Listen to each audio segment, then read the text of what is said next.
Cette force qui se déploie. Cette force qui se déploie. Cette force qui se déploie. Je m'appelle Camille Geoffroy et j'avais envie de partager avec toi la parole libre et spontanée de personnes qui m'inspirent. Dans cette interview, tu vas rencontrer Abdel.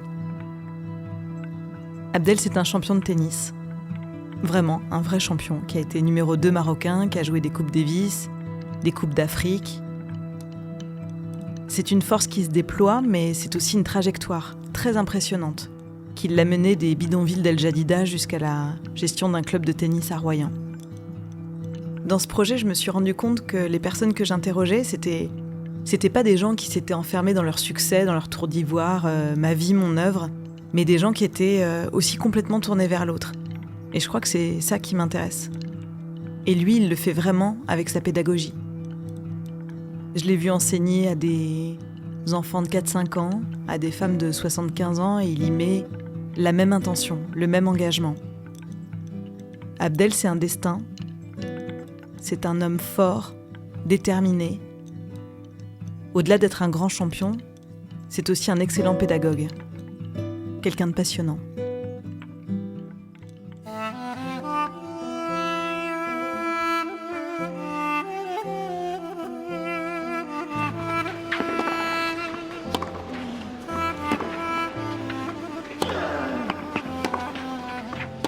Ma vie, elle a commencé avec une bougie à la maison. On avait une bougie pour allumer à la maison. Et puis, on n'avait pas d'eau. Donc, il fallait prendre 2 bidons pour aller chercher de l'eau très loin. Parce que mon père, il avait un petit travail, mais de rien du tout. C'est un marchand de biens à la campagne. Donc, il était payé par de blé, par le maïs, les poules, les œufs. Et il ne gagnait pas assez d'argent. C'est pour ça qu'il m'en met à ramasser les balles. Et puis moi, je ramasse toute la journée pieds nus. Et j'arrive à faire 1 euro d'aujourd'hui. Et je donne à mes parents pour acheter de l'huile, du sucre, des petits trucs basiques.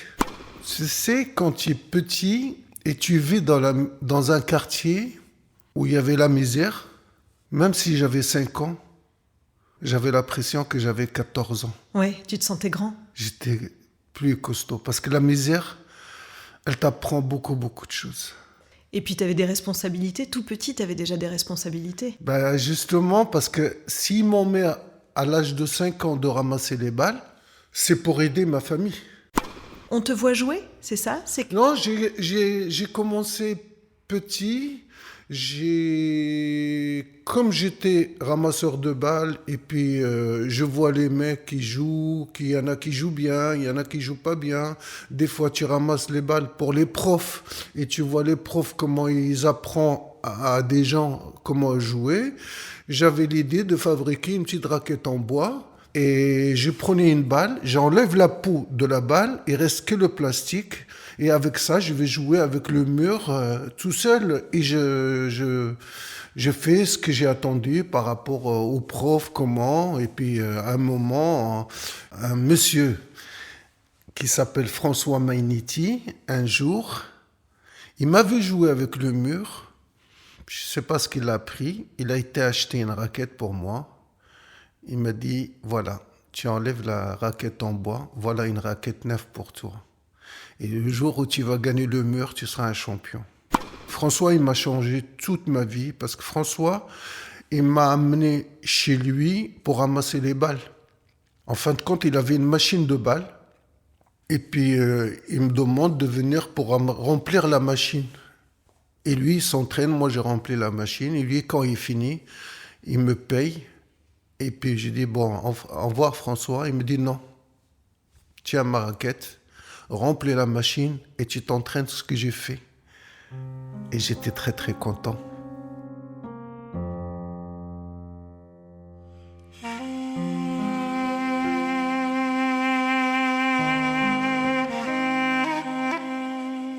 Je vais vous dire quelque chose.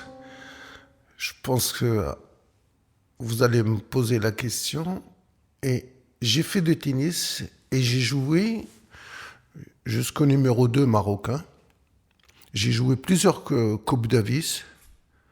J'ai joué les championnats d'Afrique, j'ai joué les Jeux méditerranéens. Et il y avait cette envie. Ce que je voulais, c'est de sortir de la pauvreté. J'ai fait tout ça pour sortir de la pauvreté. Moi, j'ai dit, on a tous un destin. Et mon destin, il était pas mal. Parce qu'en fin de compte, je ne veux pas dire l'âge quand est-ce que j'ai quitté mes parents, parce que je ne veux pas des enfants qui font la même chose que moi. Mais j'avais l'occasion de partir à Casablanca pour faire un tournoi. Et il y a un monsieur qui s'appelle Monsieur Benani qui m'a repéré. Et là, il m'a proposé de venir à Casablanca pour m'entraîner. J'étais nourri, logé, tout. Puis mon destin, il m'a poussé pour aller à Casablanca sans le dire à mes parents.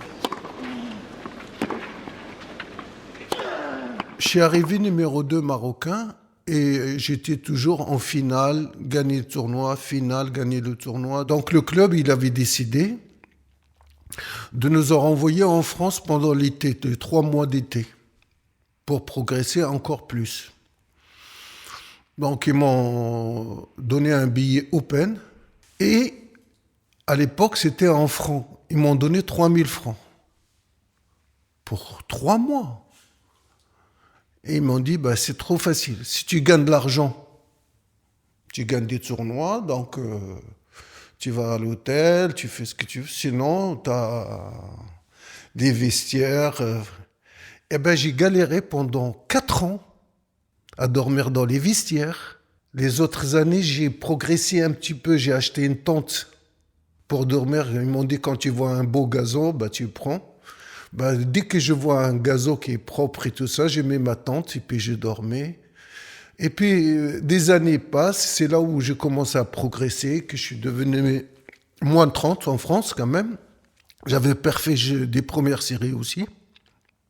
Et un jour, il y avait un circuit qui s'appelle circuit ATP, Marlboro. Et donc, il y avait Montauban, Cherbourg, Saint-Malo, et le master, c'était à Pau. Et donc, il y avait 16 qui sont qualifiés pour le master. Et moi, j'étais parmi les 16. Donc, j'arrive à Pau.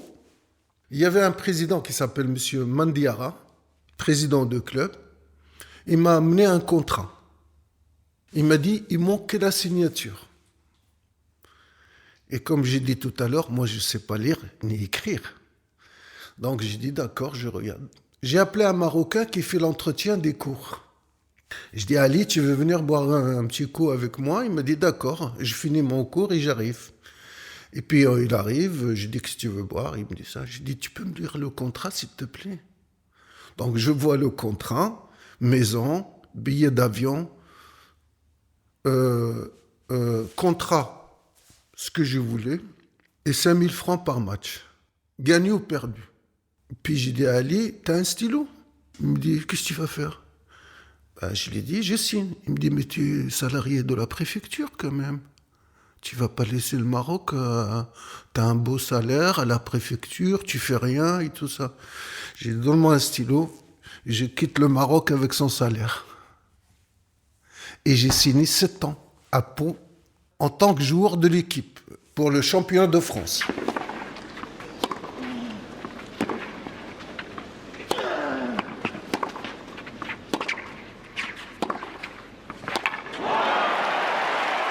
Et donc, j'ai joué la première année, la deuxième année, puis je retourne au Maroc. Et là, je fais un tournoi ATP, que ça s'appelle Trophée SN2. C'était à Marrakech. J'ai joué premier tour, j'ai gagné. J'ai joué deuxième tour, je crois que j'ai fait un perf de numéro 145 mondial.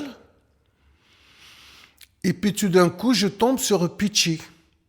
Victor Pichi, c'est un mec qui a fait finaliste à Roland-Garros quand même. Hein. Et donc, on joue, et puis il y avait un petit problème. Petit problème d'arbitrage. Et puis, il y avait un monsieur qui s'appelle Didier Simonet, qui était juge-arbitre international à l'époque. Il habite à Royan. Il est venu me voir et puis il me dit « Qu'est-ce qu'il y a ?» J'ai dit « Mais c'est pas moi que je t'ai appelé, va voir avec Victor Petit. » Et puis, le problème est réglé, on a continué. J'ai perdu 7-5 au troisième set. Et puis Didier Simonet, il me dit c'était un beau match, etc. Il me dit écoute, on a un circuit qui s'appelle Circuit Penn. Le master, il est à Royan. Si ça t'intéresse, j'ai dit écoute, je veux voir, si je suis en France, pourquoi pas. Et ça tombait bien, c'était le circuit Open à ce moment. Et moi, j'étais en France. Donc, j'ai fait le circuit, puis j'étais qualifié par les 16. Et j'ai perdu en finale avec Kouchna, Fabrice, je crois. Kouchna, il était numéro 10 français.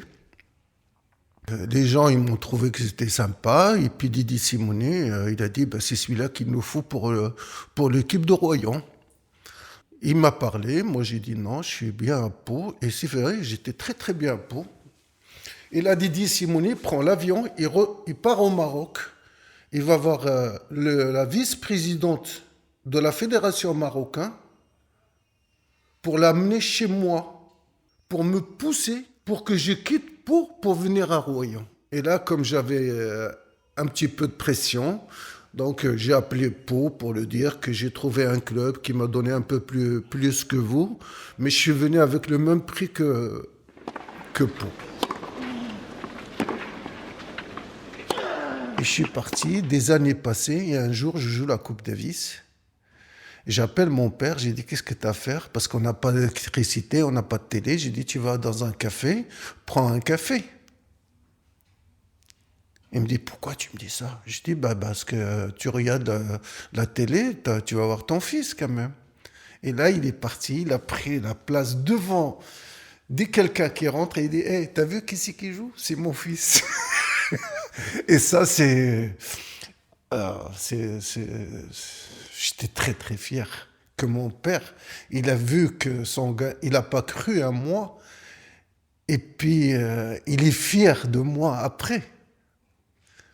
J'ai jamais, c'est normal parce que l'âge où je suis parti, tous les parents ils s'inquiètent pour leur fils, hein. Parce que c'est pas un âge où on peut quitter nos parents, hein. Moi, je t'ai observé travailler, que ce soit avec des enfants ou des adultes. Tu as cette qualité de regarder avec précision le jeu de chacun, à l'améliorer. Et on a l'impression que tu ne te lasses pas, justement, d'observer l'autre, de le regarder vraiment dans tout ce qu'il est. Et que ça, tu peux le faire encore pendant des heures. Et aujourd'hui, voilà, je réponds à ta question. Si j'ai plus de plaisir à donner des cours... C'est le seul plaisir qui me reste, c'est de donner des cours. Ah, t'adores ça. J'adore. Et là, le pire, c'est que quand j'arrive pas, c'est pas l'élève qui est pas content. C'est moi. Ouais. Donc, il fallait que je trouve la solution pour que ça marche. Parce que je suis là pour que ça marche. Et en plus, ça t'a permis de faire des choses très différentes parce qu'on a évoqué le tennis et puis ce destin déjà magnifique du ramasseur de balles au numéro 2 marocain, et puis aujourd'hui de gérer ce club. Mais il y a aussi la restauration. Ouais. C'était aussi des opportunités. Ouais, parce que quand j'ai quitté mes parents et je suis venu à Casablanca, j'ai joué pour la Coupe Gallia aussi. Et puis à un moment, j'avais besoin un petit peu d'argent. Et donc, chez le club où je suis venu, il y avait un restaurant, il y avait un gros club. Et je suis parti voir le chef de restaurant. Et j'ai dit, moi, j'aimerais bien faire la plonge chez toi. Et puis, il me dit, je suis en train de travailler. Tout à l'heure, je veux boire un café, puis on discutera. Et puis, le chef, il dit, mais... Un garçon comme ça, il a l'espoir, il joue dans l'équipe Gallia, et puis il veut venir faire la plonge chez moi. Et puis il m'a convoqué, il me dit, oui, tu commences demain, mais tu vas pas faire la plonge. Je dis oui, je fais quoi? Il me dit, je vais te montrer. Il m'a mis à côté de lui, je commençais à préparer les salades vertes, des petits trucs, et puis j'ai mis des salades. Et c'est là où j'ai pris ce goût de la cuisine. Avant que je fasse le restaurant, il y avait tous les profs de la Charente-Maritime qui m'ont attaqué parce que je n'avais pas mon diplôme. Donc, je n'avais pas le droit de donner des cours. Je ne dis pas qu'ils n'avaient pas raison, eux aussi. Parce qu'ici en France, tout ce qu'on fait, si tu n'as pas de diplôme, bah, tu ne peux pas faire. Mais ils m'ont rendu service en fin de compte. Parce que ce que j'ai gagné au restaurant, je n'ai jamais gagné au tennis. Oui. Et donc, j'avais décidé de faire un restaurant. Et pour vous parler encore de le destin, un jour, j'étais en train de faire un cours à 4 femmes. Et puis, il y en a une qui me dit, Abdel, il paraît que vous cherchez un restaurant. J'ai dit oui.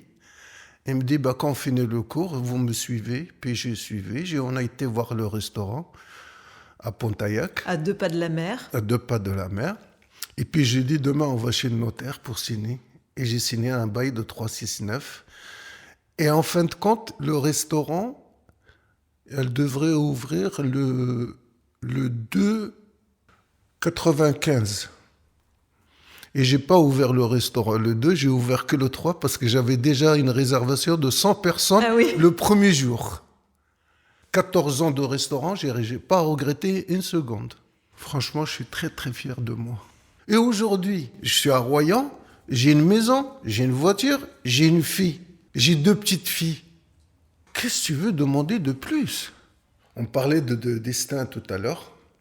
Si j'avais pas pris une décision très très jeune de partir à Casablanca, toute ma famille restant pauvre et moi avec. Aujourd'hui, je ne dis pas que ma famille est vivre dans le luxe, mais il ne peut pas mourir de faim.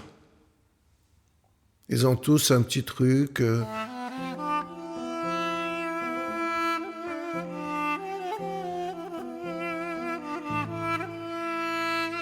J'ai beaucoup de temps. J'ai 2 mois par an où j'ai pas de temps. C'est l'été, parce que j'ai beaucoup de passages ici au club. Et donc, je m'occupe les entretiens de club, les terrains, les réservations. J'ai 3 profs qui travaillent avec moi, donc il fallait que je fasse chaque prof son programme. Il faut équilibrer les groupes des enfants pour que ce soit homogène. Ça demande beaucoup de temps sur les 2 mois. Mais après, non, je fais mon footing, je fais mon VTT, je prends le temps d'apprécier la vie. Parce que là, tu dis, comme petit mantra, chose que tu te rappelles, tu te dis, rappelle-toi d'où je viens. Exactement. Rappelle-toi d'où je viens. Et qu'est-ce que tu auras envie de dire, toi qui es aussi dans la transmission, à la jeunesse? Qu'est-ce que tu auras envie de transmettre comme message? Moi, j'ai dit, chaque enfant, s'il a envie d'arriver, il peut arriver. Même s'il y a les montagnes devant lui, il peut le faire. Peut-être que la vie aujourd'hui elle est un peu plus dure qu'à l'époque où j'étais, mais il y a encore des possibilités, parce que quand tu as envie d'arriver, tu arrives. C'est sûr et certain.